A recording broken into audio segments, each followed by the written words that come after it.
2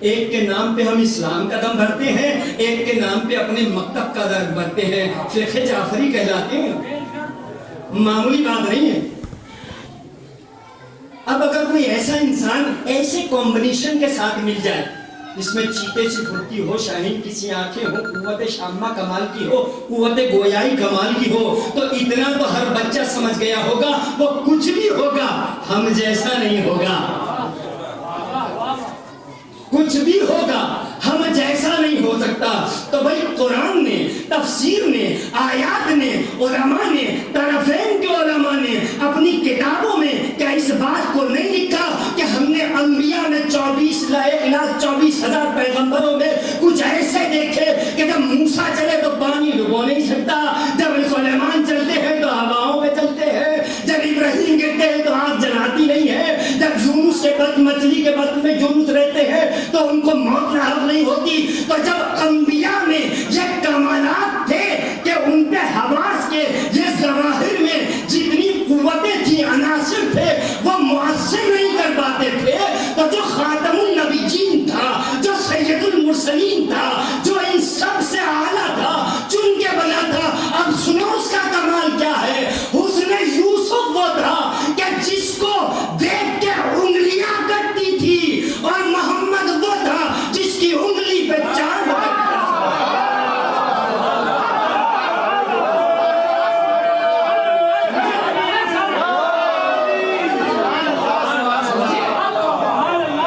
کمال ہے یہ شخص، چاند کٹ جائے، سوچ نہیں سکتے ہم، بہت لائٹلی لیتے پیغمبر یہ وہ شخصیت تھی جس کے ظاہر بدن کا بھی کمال تھا، نہ ہاتھ ہم جیسے، نہ قدم ہم جیسے، نہ نگاہیں ہم جیسی، نہ قوت گویائی ہم جیسی، نہ بصارت ہم جیسی۔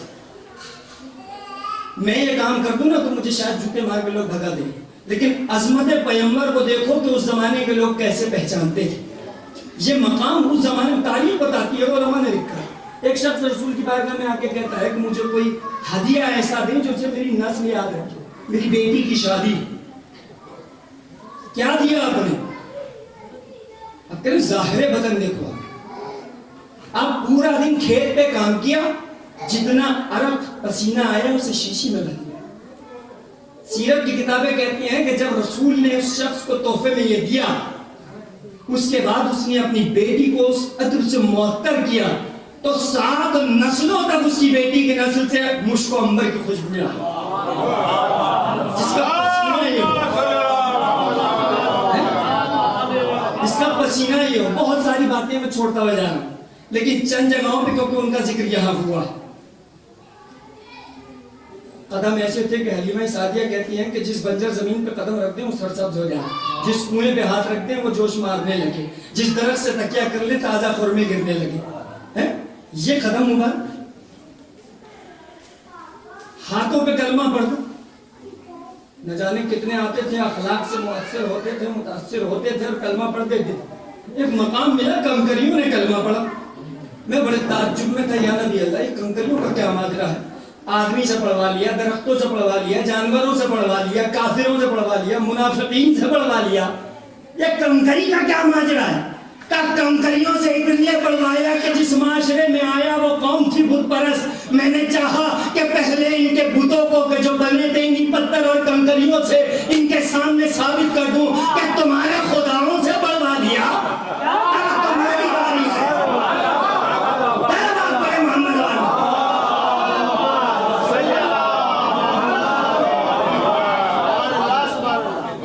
آج کل پتہ سب سے بڑا خوف کس چیز کا ہماری قوم اور کمیونٹی میں، پورے انڈیا میں نہیں پوری دنیا میں؟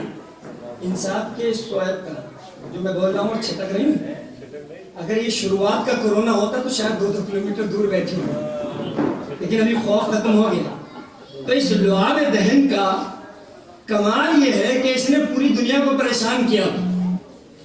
تو پتہ لعاب دہن پیغمبر کی عظمت کیا ہے؟ بھائی آج ایک بچہ گر جائے نا تو ماں کی زبان سے نکلتا ہے یا علی مدد، اور بچہ ٹھوکر کھا کے اٹھ جائے تو کہتا ہے یا علی مدد. کیوں؟ کیونکہ کائنات کے حلال مشکلات ہیں. غالب کل غالب علی ابن طالب وہ ہے کہ جو ہر مشکل کا حل جانتے ہیں. لیکن ایک وقت خیبر میں ایسا آ گیا تھا کہ علی بستر پہ تھے، رسول پوچھ رہے تھے کہاں ہے، تو جو خود مشکلوں کو حل کرتا تھا جب اس کی آنکھوں کو مشکل پڑی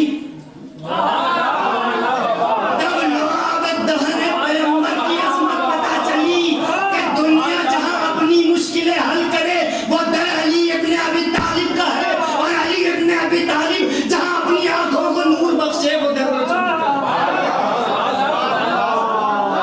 کمال ہے یہ جسم پیغمبر. بہت کم کر رہا ہوں، ایک ایک چیز گنانا جاؤں تو بہت وقت لگے گا. بس اتنا سمجھ لو کہ حدیث قصہ کے خلاف میں اگر رسول نے اپنے بعد ہمیں کچھ دیا تو وہ لحمہم لحمی و دمہم دمی کہہ کے دیا کہ جیسا میں ہوں ویسا یہ ہے. اہل بیت عطا کرتے ہیں بے عین ہی انہی شمائل اور کمالات کے ساتھ، اسی کمال کے ساتھ. اور وہ دوسرا خاندان اہل بیت کا جو سن 83 ہجری میں پیدا ہوا، امام جعفر صادق کی بارگاہ میں لے چلوں تبرکاً ایک واقعہ پیش کر دوں اور وقت سے تمام. کمال دیکھو، نبیوں کا یہ کمال ہے کہ آگ نہیں جلاتی. سہل بن حسن خراسانی نے جب دیکھا، کیونکہ امام صادق اور امام صادق کے ساتھ رسول اکرم بچے، دو شخصیتیں ایسی ہیں جن کی بارگاہوں میں کثرت اصحاب. جہاں 1,24,000 کا مجمع، کہتے ہیں کہ غدیر خم میں 1 لاکھ سے زیادہ کا مجمع گنا جاتا تھا. اور جہاں ان کے صحابیوں کا یہ عالم تھا کہ درسگاہ میں ایک وقت میں 4-4 ہزار طالب علم پڑھ کے جاتے تھے. دنیا کی ہر طرح کی نالج، صرف تفسیر اور قرآن اور حدیث نہیں تھی، اس زمانے کی ماڈرن سائنس اور فلسفہ پڑھایا جاتا، علم کیمیا پڑھایا جاتا، علم نجوم پڑھایا جا رہا ہے، ریاضیات اور میتھمیٹک پڑھائی جا رہی ہے. بارگاہ امام صادق نے جب یہ عظمت اور جلالت دیکھی کہ اتنی عظیم بارگاہ ہے، اتنے شاگرد، اتنے لوگ، تو ایک مرتبہ پیار سے کہنے لگے. حسن خراسانی کہتے ہیں کہ مولا قیام کرو، آپ کے پسینے میں خون بہا دیں گے. یہ بنی ہوں بھیا، بنی عباس کیا چیز ہے، حکومت بھی آپ کو دلائیں. اٹھو. مولا اطمینان میں بیٹھے ہوئے، وہ طے کرے اخلاق اور کردار بن کے آئے. معیار انسانیت کو پہچاننا تھا. ایک مرتبہ کنیز کو حکم دیا تندور روشن کو. کنیز نے تندور روشن کیا، کہا کود جاؤ. اب بغلے جھانکتے ہوئے یہ پوچھ رہے ہیں کہ مولا کیا کریں. یہ ایمان اس مومن جیسا تھا کہ جب کوئی مسئلہ یا فتویٰ ایران سے یا عراق سے کہیں پہنچ جاتا ہے نا تو ہم اس کی پہلے تفتیش کرنا شروع کرتے ہیں کہ یہ حقیقت ہے بھی یا نہیں ہے. امر اور اطاعت کے درمیان کا رشتہ ہی ہے، امام کہہ دے تم کر لو. ابھی خاموش. اتنے میں ہارون مکی آئے، تھکے ہارے کھیت پہ کام کرتے ہوئے. کتاب میں یہ واقعہ میں نے جب پڑھ رہا تھا تو ڈیٹیل یہ تھی کہ اتنا تھکا ہوا کھیت سے آیا کہ پائنچے چڑھے ہوئے تھے، پیر مٹی میں گیلے تھے اور چپل بغل میں دبی ہوئی. اتنی مہلت نہیں تھی کہ چپل نکال دے. کہا حسن سلام والسلام، تندور میں کود جاؤ. آپ کود گئے. یہ جیتا. اب یہ پریشان ہے، ہارون مکی تندور میں، حسن خراسانی پریشان. مولا نے کہا تندور کھولا تو مجھے واقعہ ابراہیم یاد آیا. اب سمجھے میں کیوں یہاں سے رب دے رہا تھا کہ کل انبیاء جس معیار امتحان سے گزرے تھے. بھائی ہارون مکی خلیل اللہ تو نہیں ہے، اولو العزم تو نہیں ہے، ابراہیم تو نہیں ہے، پیغمبر تو نہیں ہے، رسول تو نہیں ہے، نبی تو نہیں ہے. کیا ہو تم؟ کہ میں صرف محب جعفر صادق ہوں، میں اہل بیت کا محب ہوں.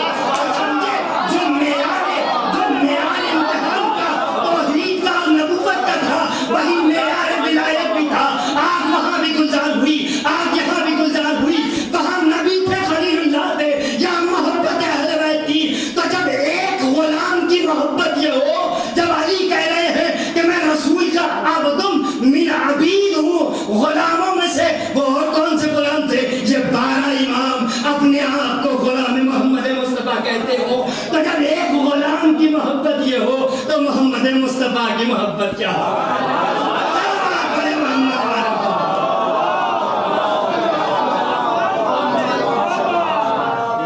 اسی کی محبت تمہیں یہاں لائی.